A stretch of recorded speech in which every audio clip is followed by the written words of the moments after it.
Okay, so last time we discussed the data hazards, right? What happens when there's an instruction that's going to write to a register, and then there is a subsequent instruction that needs to read that register as a source operand and then use it. Then we said without any bypassing or forwarding solutions, you have to stall your pipeline, which will impose delays on you. Then we found solutions that you can really forward the result because you don't need to wait until it's written to the register file. You can read it directly from the execution unit, for example, or the memory stage, right? And then we went forward and said, okay, bypassing does not always solve the problem because what happens in the load use case, or there is a load instruction that loads something from the memory into a register, and this happens at the memory stage. But there is a subsequent instruction, arithmetic one, that want to use this operand in the execution stage. We said in that case, forwarding does not work, bypassing does not work. Why? Because, well, you want to forward from the future, right? So it doesn't really happen. And we said the only solution is you need to delay your subsequent instruction by one cycle at least, or 2 cycles, if you wish, to be able to get it from the memory stage. But then we said a more common solution is to try to simply reorder instructions, either through the compiler or through the, maybe go to that slide here, talking too much. I'm assuming that we're already reviewing, but anyway. So this load instruction here is writing, for example, into register 4, which is originally is needed by this add-I instruction because it's reading 4. If you don't do anything, you have to store by one cycle in that case, the add-I operation, because you need to take it from the memory, right? While you read it from the memory to the execution, while memory and the execution of the 2 instructions are on the same cycle. So you have to wait for one cycle to be able to forward it, right? This arrow here means you are forwarding from the register between the memory and the write-back stage, which means it's the outcome of the memory stage, right? So you take the result, but you had, even with forwarding, you had to store for one cycle. If you want to avoid this extra one cycle delay, you can do reordering. So simply, instead of executing that directly after the load, if you insert anything, instead of inserting an op, in fact, this stalling here is nothing other than inserting a NOP instruction, right? A NOP means do nothing, like say we just stall everything. Keep the state of the registers as is for the subsequent cycle. We call this an open instruction. Instead of inserting an open instruction, a very useful thought is, well, maybe I should insert something useful without altering the final outcome of the functionality of the program. How to do this? Pick up an instruction that is completely independent, both from the load and the add-I, and put it in between. If it's completely independent, then, well, you can execute them in any order. If you insert it here, you put the sub here, that's the difference between this part and this part, you will find that you naturally delayed the add-I by one cycle. You don't need that store. This makes sense? Good. One final note here is that observe that we are always doing the store at the record stage, the store at the record stage, right? Why that's the case? In reality, you are trying to store the execution unit, not the record unit. Can anyone guess why we are always adding our stall bubbles after the record stage? What do you think? Even in fact, if you need to solve the memory stage, you will have to add it here. At the record stage is the time. There are 2 reasons for this. The one that your friend here mentioned, which is at the record stage, is the time that I figure out my sources, operands, because I read the instruction machine code, right? So I read the opcode, and as well as I read the sources and destinations, so I'm able to figure out whether there is a dependency or not at the record stage. The second reason is, in fact, there is no way to store at all any of these things. Who creates the stall signals? Who creates the selection lines? It's the control unit, right? Everything in the data path that controls it is created by the control unit. When does the control unit create its signals? It's at the record stage, right? The only time that the control unit is running is at the record stage, right? This is why you need to stall at that time, right? Because at the record stage, you let the control unit knows that I need to insert a stall in my registers, right? Which means, for example, well, to upload gating or insert a NOP, multiple ways of doing it. But here is the time that you are able to issue these signals, these control signals. Good? I'm saying this because it's a very common mistake I see in exams, is that people, for example, if you want to delay the memory of the write back, you do fetch the code, execute, and then you delay the memory. Well, you have to understand under the hood. Well, this is not really, it's a schematic, but it's a schematic reflecting something that's really happening. The hardware does not have a mean to delay intermediately, right? Because delaying means creating some control logic that impacts your data path. And this only happens through the decoder stage. So if you need to store, you store in the decoder stage. Good. And you'll figure out, like you have all the slides. If you look into any of the pipelines that have that have stalls in the slides, you'll find that we always stall here, right? And we call this the asterisk. You can call it S. Whatever the convention is, it doesn't really matter. Okay. So now we shift into another type of hazard that we call structural hazard. Data hazard is dependent, we said before, it's dependent on the program itself, because it's dependent on the data dependencies between instructions, which we said is something very natural in normal programs. You don't write a program where every single instruction is doing something different, right? In that case, it's not a cohesive program, it's not doing anything meaningful. So there are dependencies naturally in the application itself. On the structure hazard, though, the main root cause is something more in the organization of the processor itself than the application. Still, the application has an impact, but the main limitation is in the hardware. Why that's the case? Structure, from the name, we're talking about function units here. We're talking about hardware structures. Two instructions might need to access the same hardware on the same cycle, right? For example, two instructions want to access the memory in the same cycle, or to need to access the execution unit in the same cycle. Good.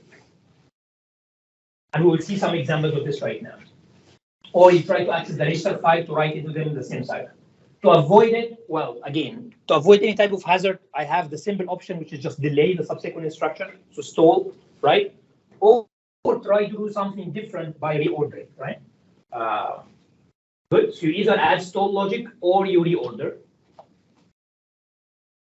So let's here have an example. And we already mentioned this before, but think about the possibility that in the add instruction, I have an add, I have a load operation. So the load is before the add in the pipeline. The load is accessing the memory while the add is accessing the execution unit. So far it's normal, right? But then we know that the add does not need the memory stage, correct? Right? So in fact, if I'm aiming for better performance, I would say after the add is done with the result, forget about the memory stage and go directly to the write back stage, correct? We briefly mentioned this might be a possibility, but then I told you for simplicity of design, we don't want to do this. We want all the instructions to go through all the stages, even if they're not using them. But we didn't delve into why fundamentally that's really a reason, right? Structure hazard is in fact the reason. Because think about if I let the add skip the memory, what's going to happen? In the subsequent cycle, yeah, well, in the example we have here, it's not there might, right? There is already an instruction, the load one, right? Once you finish the memory stage, you want to write the result to register 4, right? So in the subsequent cycle, this one will move here to write to the write back stage. But if I allow the add to bypass this, then in the same cycle, both the load and the add would like to write to the register file. We only have one write port, right? Two instructions trying to access the same hardware on the same cycle, that's a structure hazard, right? To avoid the structure hazard, to mitigate it in an order pipeline, we force all instructions to go in sequence, even if they don't need the stage that they are visiting. Why? To make sure that only one instruction at a time is accessing the resource. Good? Make sense?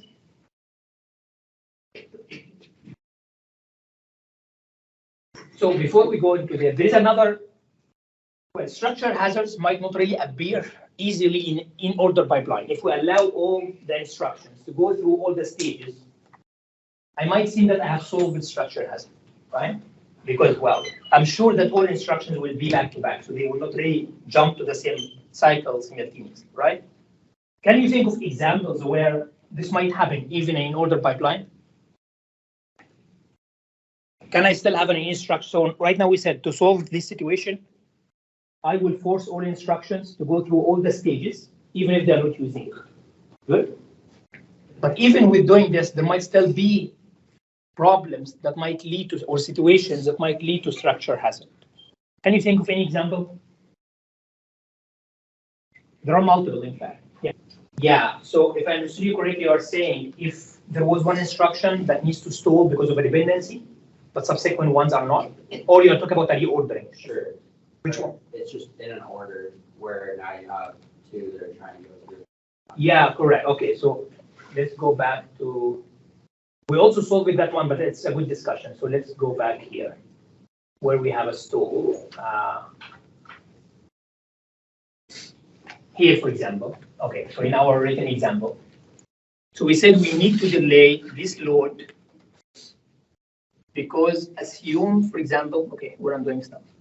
This load is needing the R3 from this add, correct? So there is a dependency here. Assuming you don't have forwarding. So what is going to happen is the execution of the load need to wait for the write back of the add. That's why I'm inserting a bubble here, like a stall here, correct? Now, one possibility could be, okay, if I'm only storing the instruction that is impacted, subsequent instructions, if they're not being stored, if I'm doing fetch, decode, execute, and then memory write back, for example, given that I allow with one instruction to be delayed while the subsequent one to move forward, they might collide in the same stage, right? This is, I believe, what you meant, right? That's true. And this is why we said in an in-order pipeline, if you delay one instruction, what do we do? You delay all the subsequent ones. You must force the order. And keeping structure hazard symbol is one reason why we're doing that. Good. If one instruction is delayed, even if the subsequent ones can move forward because they are independent, for example, don't let them move forward. Because if you let them move forward, you create another type of hazard, right? Good. But let's say, so that's a good discussion. This is something I didn't take off, but that's good. So, excuse me. So now, assume we already solved this by forcing instructions to be stored.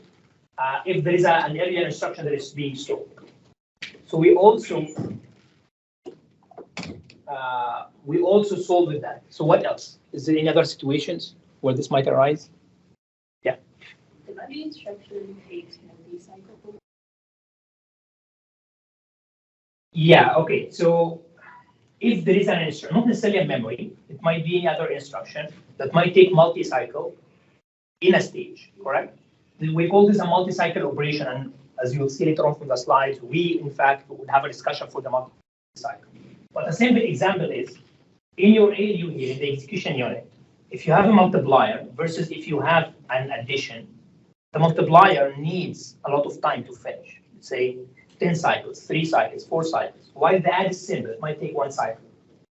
Now, if I'm designing the system, I have multiple options. I can say, what we said earlier for simplicity, which people, when they start really implementing these things, they do that first. They say, okay, I will take the maximum delay in my execution unit, and then I will make my clock width to meet the maximum delay. For example, if my division is taking 10 nanoseconds, while my addition is taking 1 nanosecond, the 10 nanoseconds define my clock width, right? But that's definitely not very efficient because the add would spend 9 nanoseconds idle doing nothing, right? So you are in fact impacting your performance for no reason. What people do as a solution to this is to say, okay, in fact, I can keep my execution unit width at 1 nanosecond while by applying the division, like have it, for example, 10 cycles in that case. The problem with a multi-cycle operation is what your friend here said. If you allow instructions to take multiple cycles within a stage, and it's a variable cycle delay, some might take 10, some might take 2, some might take 1, you might end up with the same scenario that, well, in the pipeline, there is an earlier instruction that is taking more time. So maybe I should draw in an example here. Again, we have a detailed discussion about multi-cycle, but it's important to discuss this now. So assume I have a mul instruction and followed by add an instruction. And assume I'm pipelining my mul to take, let's say, okay, I have to craft the example, fetch, decode, execute, memory write back. So say it takes as simple as 2 cycles, fetch, decode, execute, then memory, and then write back. Then assume the add is taking 1 cycle. You see what happened here? So they ended up well, assume that the memory, they're not using it. It's still a structure hazard, but forget about it. They're not using it. They will be colliding in the register file, correct? Because a subsequent instruction finished faster than an earlier one. So they end up on the same stage. But both want to write to the register file. You have a single write board. Then this is a structure hazard. Okay? So also multi-cycle operations can lead to structure hazards. Good. When we talk about multi-cycles, how do we solve this? Again, it's a dependency, it's a hazard, then you delay the subsequent one until the first one finishes, right? You add a stall, for example. Another reason. Is there another reason why, if we don't have multi-cycle, if we already allowed all instructions to simply go through, force all instructions to go through all the stages, and we force subsequent instructions to stall if earlier one stalls. We have done all these solutions. There is still in that figure here. Well, the solution is in the figure, but maybe it's a little bit hard to figure out. So think about the following. Take two examples of instructions. An add instruction. When does an add instruction access the memory? At which stage, if any? Does the add access the memory? Yes, no. No. Think that we have two types of memories, right? You don't go to the memory only to bring in data, right? You do in fact go to the memory to bring in instruction itself, right? Every single instruction accesses the memory. I mean, from where do I should get my opcode, right? So every single instruction is accessing the memory. It's accessing the instruction memory, right? For the case of a load operation, how many memory accesses do I do? Two. One to get the instruction itself, and the second one to get the data that I want, right? So now the question is, if these two are memories, and we didn't split them, like we only have one memory, can you imagine what might happen? If we have, for example, what we call a unified memory. In my pipeline, the fetch stage and the memory stage might be on the same cycle. If they are both accessing the same memory, it's still a structure hazard, right? So we can have an example like this. I have a fetch, decode, execute, memory, write back, fetch, decode, execute, memory, write back, fetch, decode, execute, memory, write back, and then fetch. If you think about cycle 4 here, the first instruction, let's say this is a load operation. The first instruction is accessing the memory to bring in data, while the fourth instruction is to fetch from the memory. If these two memories were the same, just one memory, then this is in fact a structure hazard, right? Because you need to access the memory on the same cycle for two different instructions. Good? This is one reason why we split them. We call this instruction memory and this data memory. This is why there is this concept of usually the L1 cache in any processor is called the split cache. They split the cache from the data memory. Why? Because if you want to access the memory simultaneously, one of the reasons, there are other reasons, the instruction has different patterns, it's read-only mostly. There are other things that will come into the cache lecture and discuss them. But for now, as far as the structure hazard is concerned, if you keep these two memories the same, for example, to save area, then you have to handle that structure hazard. How do I handle it? By now, we should be expert in the solution. Yeah. You have 2 ports. Yeah, well, that's a good solution. Assume one reason why I reside into one memory at the end is to save area. So assume I don't have the cost to add 2 ports. Assume nothing I can change in the hardware. What can I mean, in the hardware, adding memories, I mean. What can I do in that pipeline to solve the problem? Not fundamentally solve it, but mitigate it. Yeah, well, reordering is one thing, but think here reordering doesn't really work for one reason. Is that fetch, I mean, when we try to reorder, you bring in an instruction that is not dependent, right? And that's one hard thing about structure hazard compared to data hazard. Because data hazard depends on dependency between instructions. So you can find an instruction that is independent, bring it in. But is there any instruction that does not need a fetch? So if I try to find a different instruction than this one to reorder, what can I do? Any instruction, yeah, the only option is to stall, right? So the easy solution is to say add a stall bubble here, and then simply move forward. Right? Make sense? Yeah. Okay, so we understand now structure hazard is simply related to function units that needs to be accessed by different instructions on the same cycle. One way to address them is either add more hardware, split it. Example, some ALUs might have, especially the very frequently used components like adders, etc. They add multiple of it, right? And this is something you also experiment with in lab 2, where in addition to try the superscalar thing, you have a single scalar, but you replicate single function units, right? This is what we call the width, like execution width, fetch width, etc., in MAXIM terminology, right? So they try to replicate function units to avoid data hazards and increase parallelism. And then another solution to the structural hazard for in order is to force everything to go in order, even if I'm not using the stage. If you stole one instruction, you have to stall the subsequent ones. And finally, if there is no other solution, you just stall the instruction that is causing the structural hazard. This makes sense? Questions?